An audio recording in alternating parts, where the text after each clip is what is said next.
রিমান্ডে নিয়ে স্ত্রীকে নিয়ে যাইতো, নিয়ে যায় স্ত্রীকে নির্যাতন করতো।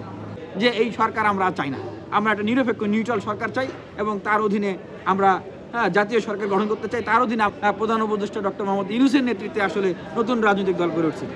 বড় বড় নেতা আসছেন ভাইরাল হয়ে, তাদেরকে বাপদাদার সম্পত্তি যে জাতীয় ছাত্র কাউন্সিল করেন সব ছাত্র নেতৃবৃন্দ ছাত্র সংগঠনগুলোকে নিয়ে, সেইটা না করে বরং বৈষম্য বিরোধী ছাত্র আন্দোলনের প্ল্যাটফর্মে যারা এইটা বানাইলো, যারা এটার কারিগর, যারা সামনে থেকে নেতৃত্ব দিল, তাদেরকে মাইনাস করা শুরু করলো। মাইনাস করে এটাকে এখন নিজস্ব রাজনৈতিক একটা প্ল্যাটফর্ম হিসেবে এটাকে এখন ব্যবহার করা হচ্ছে। তারা নাকি সামনে রাজনৈতিক দল ঘোষণা করবে। আর অনেকেই তো বলছেন যে এই বৈষম্য বিরোধী প্ল্যাটফর্ম কি, এই যে যারা এখন এখানকার বড় বড় নেতা আসছেন ভাইরাল হয়ে, তাদেরকে বাপদাদার সম্পত্তি প্রশ্ন তুলতেছেন। এই প্রশ্ন তো সামনে আরও উঠবে। জাতীয় ঐক্য বিনষ্ট করছে। আমি মনে করি যে এই নতুন রাজনৈতিক ক্ষমতায় থেকে নতুন রাজনৈতিক দলের যে প্রক্রিয়া, এটা জাতীয় ঐক্য বিনষ্টের 1 নম্বর এটার জন্য দায়ী। এবং আমাদের উপদেষ্টা মহোদয় তিনি যে কথাটি বলেছেন, তার মানে এখন তো আর মানুষ বলবে না যে নাহিদের নেতৃত্বে বা অমুকের নেতৃত্বে, আক্তারের নেতৃত্বে নতুন রাজনৈতিক দল গড়ে উঠছে। এখন মানুষ সরাসরি বলবে যে প্রধান উপদেষ্টা ডক্টর মোহাম্মদ ইউনূসের নেতৃত্বে আসলে নতুন রাজনৈতিক দল গড়ে উঠছে। এখন অন্যান্য রাজনৈতিক দলরা যে আন্দোলন করতেছেন যে এই অন্তর্বর্তীকালীন সরকারের অধীনে আমরা সুষ্ঠু নির্বাচন হবে না, এটা তো এখন তাহলে আরও ভ্যালিডিটি পাইলো ভাই।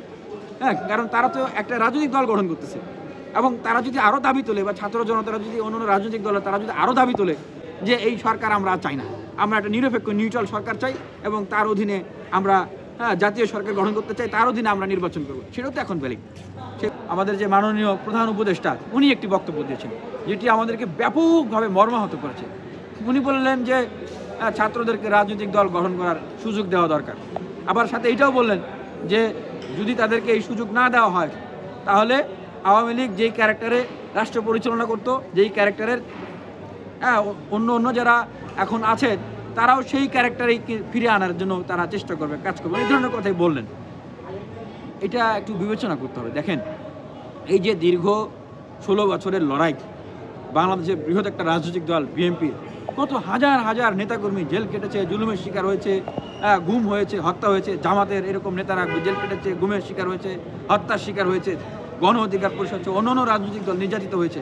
আমি তো নিজে দেখেছি ভাই, বিশ্বাস করেন। আমাকে 6 মাস 7 মাস যে সলিটারি কনফাইনমেন্ট রেখেছিল, আমাকে মাঝে মাঝে কোর্টে নিয়ে আসতো। দেখতাম বিএনপির জামাতের এই নেতাকর্মীদের চোখের কান্না, অশ্রু, এত কষ্ট, খাবার নাই, টাকা নাই, পয়সা নাই। আমি নিজেও কষ্ট ছিলাম, 2 বেলা যে একটু খাবে সেই অবস্থা নাই। মামলা কে লড়বে, কোথায় থাকবে, রাত 8টা 9টা পর্যন্ত মামলার ট্রায়াল করা হতো। টিভির গারদের রিমান্ডে নিয়ে এক একজনের যৌনাঙ্গে কারেন্টের শক দেওয়া হতো, যৌনাঙ্গ টেনে হাতুড়ি দিয়ে বাড়ি দেওয়া হতো, মেরে পা ভেঙে দেওয়া হতো, প্লাস দিয়ে নখ তুলে ফেলা হতো, কারেন্টের শক দেওয়া হতো কানে মুখে, এবং রিমান্ডে নিয়ে স্ত্রীকে নিয়ে যাইতো, নিয়ে যায় স্ত্রীকে নির্যাতন করতো, রিমান্ডে নিয়ে যায় স্ত্রীকে ডিভোর্স দেওয়া হতো। মানে কী ধরনের নির্মম অত্যাচার করছে তাদের উপরে।